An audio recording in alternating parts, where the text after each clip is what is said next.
Will Siddaramaiah resign? Well, all eyes are on tomorrow as Karnataka is on the edge, as this big day, of course, is expected on the 28th of May. The suspense over the Chief Minister's post has intensified with reports that Siddaramaiah is likely to put in his papers. Meanwhile, Deputy CM DK Shivakumar has continued camping in Delhi. Siddaramaiah has remained tight-lipped for now, refusing to comment on the developing situation. Sources indicate that the Congress High Command has made up its mind and it is going to be the DK Sarkar after all in Karnataka. Is this then Shivakumar's big moment, or is there still a surprise in store? Well, all eyes are on tomorrow's developments as the Karnataka Congress leadership crisis heads towards a climax. Joining us live on the broadcast is Pula Rao, political analyst. Venkanarayan, senior journalist, is joining us as well. Radlakshmi Joshi, political analyst, is also with us on the broadcast. Anurag Naidu, political analyst, joins us as well.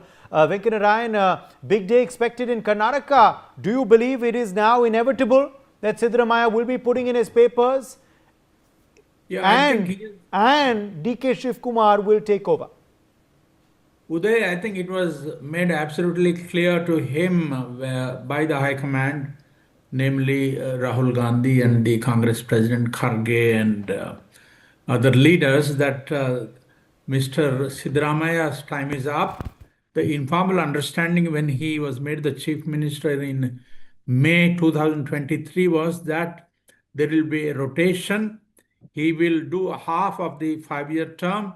He completed his half of the term in November last year, and he overstayed, according to Shivakumar, by 6 months. It's time for him to go. The other thing is that the Congress is looking for a generational change, it seems to me.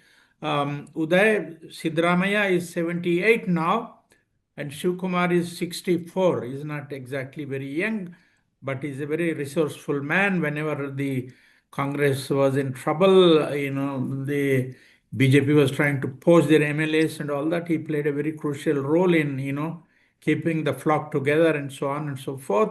And he's a very resourceful man. His own assets are worth 1,400 crores of rupees. The mall in Bengaluru alone is worth 850 crores of rupees. That apart, I think, the generational change the Congress is looking for, is possible only if Siddaramaiah vacates the seat and Shivakumar becomes the Chief Minister. And it seems to me that this is most likely to happen. He is calling his cabinet colleagues for breakfast at 9 o'clock, Siddaramaiah. 11 o'clock, some of his own party colleagues have said he's going to declare his resignation by calling on the governor. So, barring, something of a miracle overnight, it seems to me that Siddaramaiah will resign tomorrow and to make room for Shivakumar. Uday? Absolutely. But, then the big question, Pula Rao, as to what has finally led to this. This is something that has been coming for quite a while.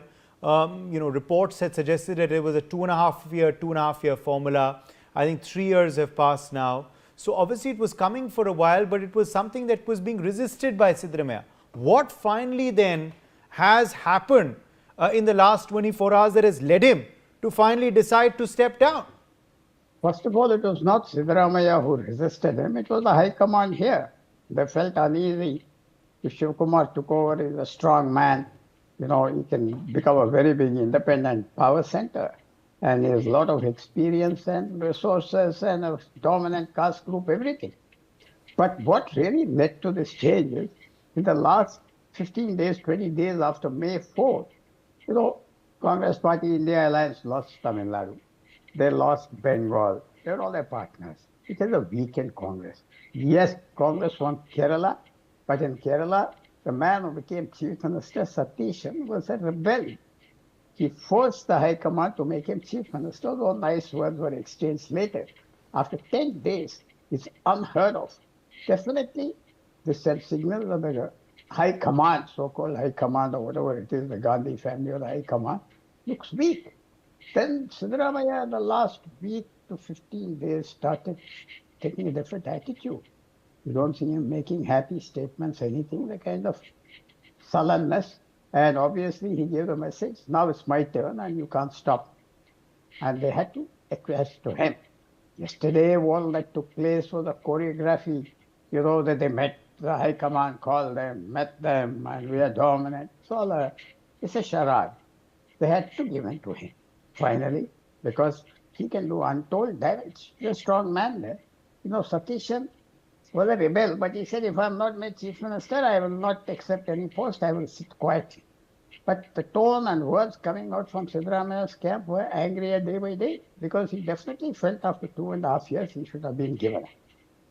So the High Command Congress leadership had no way to resist him. No way to resist him. They had to give it, otherwise there would have been a very ugly development in Karnataka. Because, as Mr. Venkatnarayan mentioned, Mr. Shivakumar also is not a youngster, he's 65 years old.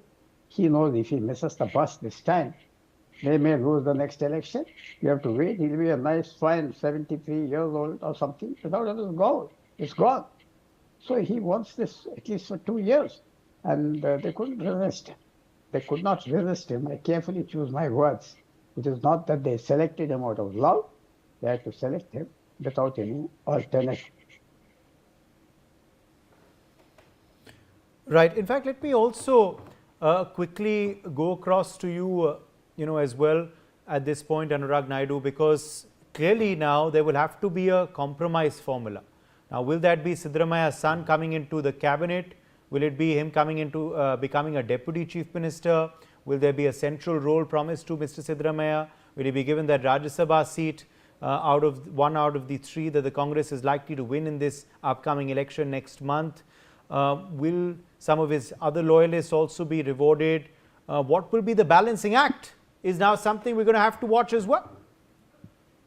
Yes, Uday. Uday, what's worrying for the Congress is not the number of deputy chief ministers, the number of people in the cabinet, whether it is Mr. Yatindra joining the cabinet or not.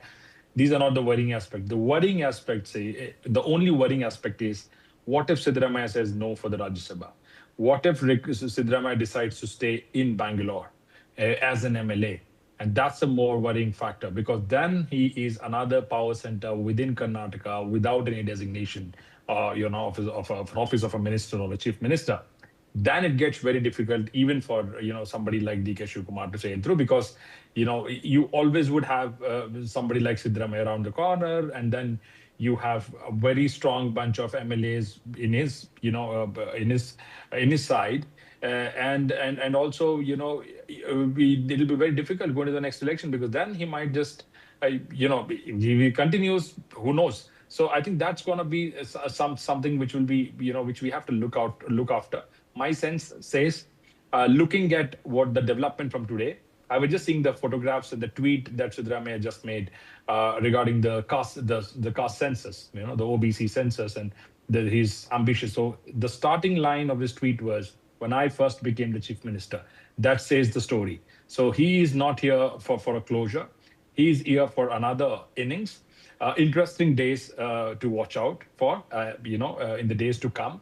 And that will be very interesting, because Siddaramaiah not giving up totally. If he takes Rajya Sabha, then I think it's all decks clear.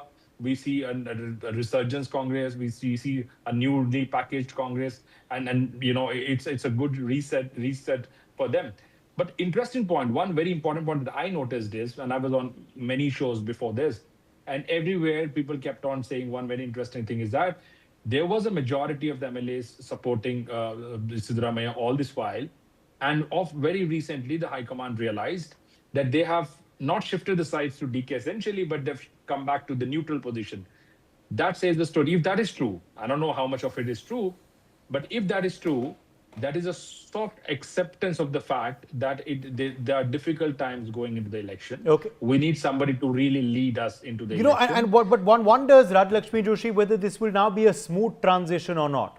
Because we often see in the Congress party that there aren't smooth transitions. We've seen the bickering when it comes to their CM appointments. We saw what happened in Punjab when they tried to change their chief minister there. Captain Amrinder Singh, of course, then resigned from the party. The Congress then later lost the election as well. So it's very messy. Will this transition be smooth, and what will be the political dividends that the Congress will be able to reap from this transition, from making DK Shivakumar now the chief minister, is also something we'll have to wait and watch? Hello there, and yes, that's a very interesting question. It's amusing and amazing how the Congress finds itself in this place again and again, state after state. So this is something that we have seen, whether it may be in Kerala now recently, or whether it may be, in Rajasthan earlier, in Madhya Pradesh earlier. All those places you have seen this happening, and even in Karnataka, right from the time of formation of this government, this thing has been happening.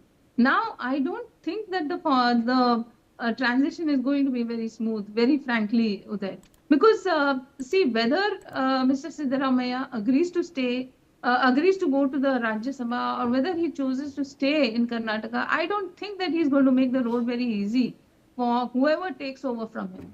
So he is already hinting at the caste census, which has been a very controversial subject in Karnataka. So even though the caste census was done during the Congress regime, they never disclosed it. Even even though Mr. Rahul Gandhi was repeatedly speaking about the caste census, and in spite of the fact that they actually did it, they did not reveal it. So because quite obviously there was a lot of opposition from the Lingayats and the Vokkaligas, and there were a lot of controversies around it. So I don't think the road is going to be easy for anybody, whether it may be DK Shivakumar or Mr. Parmeshwaran or anybody. And another thing is that Mr. Siddaramaiah is definitely going to call the shots, and he is definitely going to bargain about who is going to take over as the Deputy Chief Minister, about who is going to be the Karnataka Pradesh Congress chairperson, and also for the ministries. Now, there are speculations about 3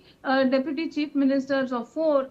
Like Mr. Anurag Naidu said, yes, that is immaterial, because the number, I don't think that actually is something that matters. But yes, it also shows that there are all these faces who are all vying for power, and they probably know that this is kind of a last go for them at power before the next elections, because very frankly, they are up for a very huge anti-incumbency, and as it is in Karnataka, it is very difficult for any political party to come back to power. So that is something that I think the Congress is up for a very huge, a very steep uphill task, and so they know that this is a very last go for power. So if Mr. DK Shivakumar or anybody doesn't actually get the chance to become a deputy chief minister now, then it's now or never. So then again, now Mr. DK Shivakumar also is not very sure if he is actually going to get that post yet. What about the BJP though? Anurag Naidu, what about the BJP? Will they be waiting and watching this situation very, very closely to see if there is any disgruntlement at all in the Congress in Karnataka post this transition?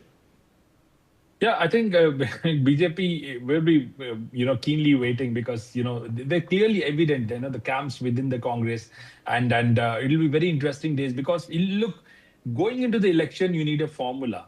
It has a caste, it has a community, it has economic background, it has everything, it has demography and everything. What we have seen in the last Lok Sabha election is all of this, when JDS and BJP came together, although everyone said, okay, it's going to be a disaster and it's going to be the end of JDS. But look, they have won. In fact, JDS has won the seat, taking it away from the own brother of Mr. Shivakumar. It was a very stronghold seat of Mr. Shivakumar, right? Shivakumar's brother, Mr. Suresh. Now JDS has revived. Their combination is very strong. Also finding some kind of an acceptance. Interesting to see, will Congress sacrifice the Ahinda, the so-called Ahinda vote bank, so-called the Kurubas, which are very powerful community, powerful not just in terms of number. Just imagine the Kurubas are spread across Karnataka, all the constituencies, let's say 5, 7, 8, 10,000. So they have influence in almost all the seats of Karnataka. Now that's the beauty about that community. Now, will Congress try to antagonize the community? Will Congress, what kind of formula are they going to go with? And also Mr. Shivakumar, he's a fighter, definitely is a man of organization. He's done great job for the Congress to come to the victory in 2023. But all said and done, he's still not the leader number 1 for the Vokkaliga community, as many say. Now, that's going to be the big challenge. What's going to be their formula going into the next election? It's going to be very, very difficult for Congress to figure out. But nothing is impossible. One thing we must say, that Mr. Shivakumar had put in a relentless fight. He was the man who was facing 2023 election. He was supposed to be made the chief minister. He missed his bus, but at least something has caught up. And I think What are we going to see now? What are we Yeah. going to see now in this DK Shivakumar era for the Congress party? If it is indeed Venkat Narayan, DK Shivakumar, as all sources now are indicating, who will take charge post tomorrow, what are we likely to see in this new DKS era for the Congress party in Karnataka? No, it's not so much as he's going to dramatically change everything. He'll pursue the policies and, the promises made by the Congress at the time of the election. But you see, they need a generational change. The Congress suddenly woke up after having lost nearly 25 major elections during the past 10, 12 years. And, in May itself, on the 4th of May, they lost Bengal, they lost, Tamil Nadu. And so the so-called Indie Alliance is in tatters at the moment. So the Congress realized that because of their incapacity to take decisions in time, as many as 10 Congress leaders walked out of the party during the past decade and become chief ministers under, BJP/NDA. So, this is a very important time for the Congress.